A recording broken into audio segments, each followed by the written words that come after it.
看完前几期的教学影片，大家对 CS2 的基本枪法已经有一定程度的了解了。那这一期就让我们深入一点，来聊聊实战中从基础到进阶，甚至高端局中常见的对枪与架枪的方式，以及如何运用。前2集的影片属于 CS2 基本功，而今后的主题会开始涉及 CS2 观念的部分，也就是 CS2 的糟粕，哈哈。第一次接触的朋友可能会很生疏，不过大家不用急于求成，我们慢慢循序渐进，由浅入深。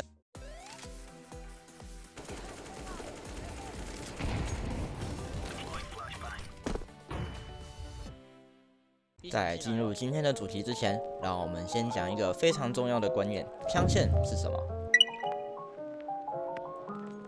枪线指的就是你的人物的位置到准星摆放的位置之间的直线距离。一般而言，枪线越长，你能控制的区域就越大；枪线越短，控制的范围就比较小。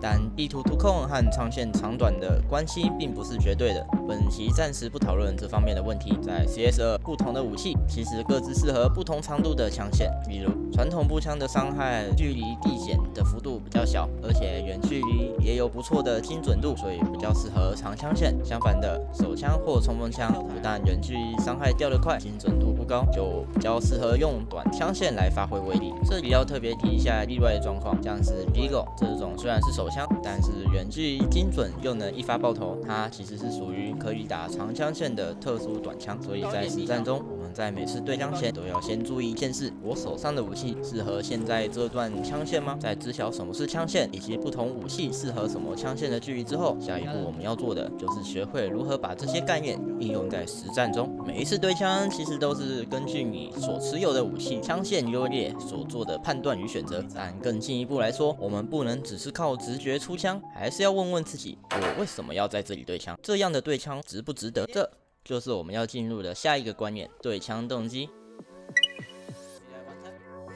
对枪相较于架枪来说，主动权掌握在自己手上，而在CS2版本中，主动对枪的一方有着更明显的优势，也就是社群中常常被提到的探头者优势。所以我们可以好好利用这个优势，在每一次决定要对枪前，先冷静下来问自己一个问题：这次对枪我期望的是什么？是地图控制权，还是单纯的想拿人头而已？这个听起来或许有点古稀，但实际上许多新手朋友在对枪时，脑海中是完全没有任何意图或计划的，常常就是单纯的拉出去，然后希望对手刚好出现在自己准心的位置。但这种毫无章法的对枪，碰到稍微有经验的对手，最好的结果也只是1换1，更多的时候是直接被光速秒杀。事实上，有经验的玩家每一次对枪都带有明确的目标与企图。下面以我的 play 来说，先是预设对面默认开局，也就是2A 1中2 B 开场中路的队友已经把连接敌人击杀。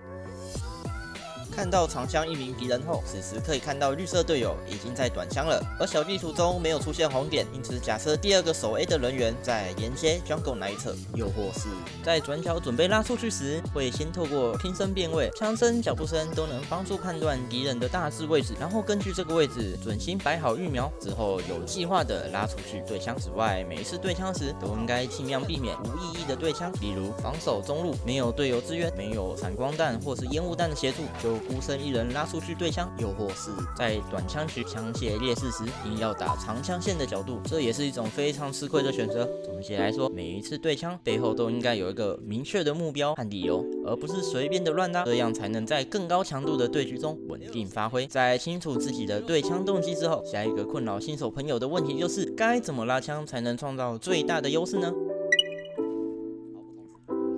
这里我们先了解3个基本观念：移速与情报交换。你的速度移动越快，敌人就越难瞄准你，但是也更容易发出脚步声，暴露自己的位置，改变头线。对枪时可以利用蹲下来改变自己头线的位置，使对手难以一发爆头。掩体与1打1，活用地图的掩体制造1打1的环境，将1打多化解为多个1打1的情境，有效的降低风险。不同的对枪方式可以在实战中灵活运用，避免重复使用相同的套路，否则容易被对手读出你对枪的节奏。我将对枪的方式切分成3种变因：对枪前的身位控制、拉枪角色移动的速度、自身头线的改变。这个3个变因交错搭配，才能衍生多样化的对枪模式。接下来会从对枪前的身位控制开始介绍。见的对枪前身位控制有小身位片枪、贴墙左右晃肩，吸引对方准心移动，或是让狙击手开枪。要注意的一点是，在面对步枪手时，血量低的时候不建议使用，很容易白给。旋转跳片枪类似的原理，用旋转跳的方式肉身吸引对手。我在实战中不常用这招，所以仅略做介绍。不骗枪，直接拉枪，不露身位，直接拉出去，简洁有力。我把各种不同实战中实用的拉枪模式、移动速度从快到慢排列介绍。大拉枪线，直接按 AD 键高速冲出转角，多用于打快节奏的 rush。看到敌人，当然还是需要配合预瞄和极品的大身位大拉，贴在墙边，大身位的拉出转角，克制敌人狭缝架枪。小身位大拉，稍微远离墙边，拉出较小的身位，克制偏外的大拉架点。Centaurus Peak， 先预瞄后反方向加速，拉出后并急停，这是种极快的爆发式对枪。非常适合1对1的情境，但是技巧门槛高，比较不建议不熟悉预瞄动作流程的新手学习。静音拉，小身位的无声快速拉枪，靠走位节奏掌握实现，速度较快且不容易漏脚步声，实战中的实用性很高，但是很容易被狙击手击杀。这里稍微补充一个概念，在 CS2 的游戏机制，不按着 Shift 大跑前2步，其实是没有脚步声的。不熟悉这个走位节奏的朋友，可以开一个练习地图，熟悉一下这个静音走路的节奏，这样走会比全程按 Shift 还要快，并且在对枪时，静音跑比起静音走比较不会成为对方眼中的肉靶。静走拉，按住 Shift 慢速拉出，仅适用于摸背或是低风险的轻便，或是有队友补枪时才适合使用。实战上实用性很低，所以不建议使用。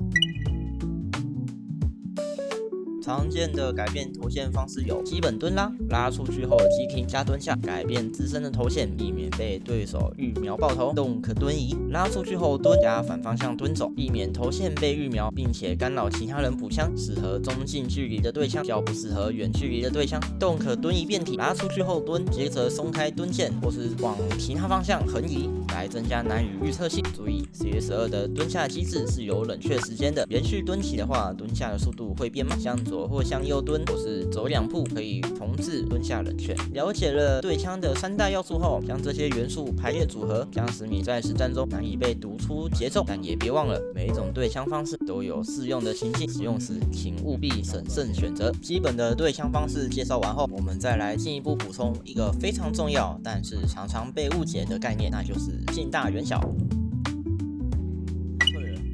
很多人在学对枪的时候，可能都听过要离墙远一点才能抢到先手，但是你有没有想过这个说法背后的逻辑到底是什么呢？什么情况该离墙远，什么时候又该反过来贴墙呢？接下来我就用一个日常生活中大家都能理解的例子来帮你真正搞懂这个看似简单但是常有学问的概念。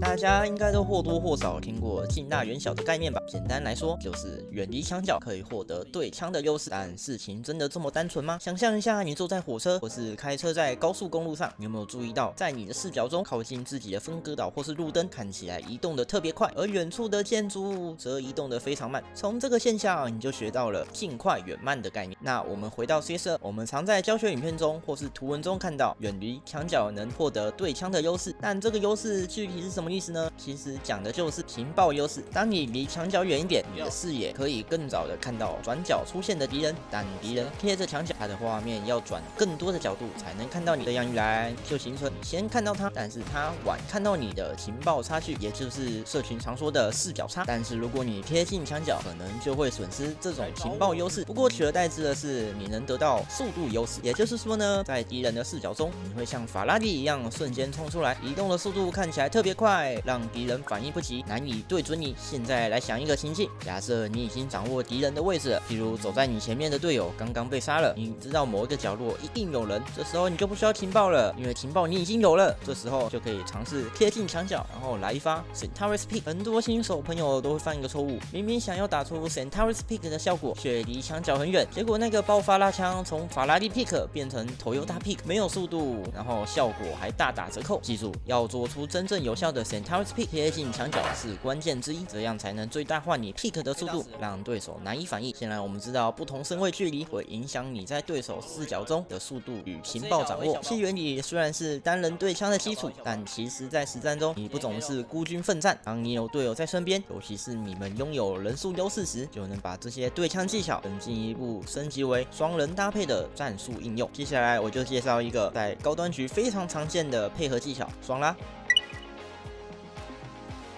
刚刚介绍的都是以单人为主的对枪模式，但实战中，如果你今天有人数上的优势，其实可以尝试一些双人配合的打法来放大这个优势，就是被大家广为熟知的双拉。大家你应该还记得我在上一部影片提过，羽瞄对枪时尽量不要按住 W 键，因为这样很不容易击平瞄准。但理想归理想，实战中当你要快速推进时 ，W 键还是得按的。因此，身为对手的我们可以利用敌人按着 W 键难以击平的空档双拉。想象这个情境，和队友一起听到敌人的脚步声，确定对方正在快速朝你们方向前进。这时，如果你们2个人一起拉出去对枪，是不是可以大幅提高收掉对手的几率呢？而且此时敌人可能按着 W 键，还没来得及击平，准心还没摆好，就直接被你们双方的火力秒杀。双拉的原理其实很简单，比较难的是需要一定的默契配合，以及掌握拉出去的时间点。这边根据我实战的经验，整理出几个比较适合双拉的时机，提供给大家参考。一，和队友已经拼身变位，确认敌人的具体位置，并且预瞄角度也摆好了。二，该名敌人正掌握关键的地图控制权，而你们急需要抢回图控。三，你和队友的其中一个位置马上要被烟雾隔开，而此时你们刚好都在转角附近，可以迅速进行双拉。当然，这几种情境都是我认为实战中非常适合进行双拉的机会点。当然，这些只是我整理出来的一小部分，实际情况千变万化。还有更多不错的时机，我没来得及在这部影片提到。想深入了解的朋友，可能就要请你再等等咯，我会留到之后的影片再和大家详细分享。这一期影片的资讯密度会有一点高，这边让我帮大家整理几个要点。一，开场前先根据持有的枪规划好合适的对枪角度。二，拉出去对枪前有明确的动机。三，根据情报的掌握来决定对枪的方式。四，没有情报的话就远离墙角，拥有情报就贴近墙角。五，善用人数的优势和队友双拉。倘若是熟悉这些要点，你在实战中对枪的胜率会大大提升。好了，本期的内容就到这里为止了。大家若是有什么问题，欢迎在留言区留言，让我们知道。喜欢我们的影片，记得点赞加订阅。那我们下一期再见，拜拜。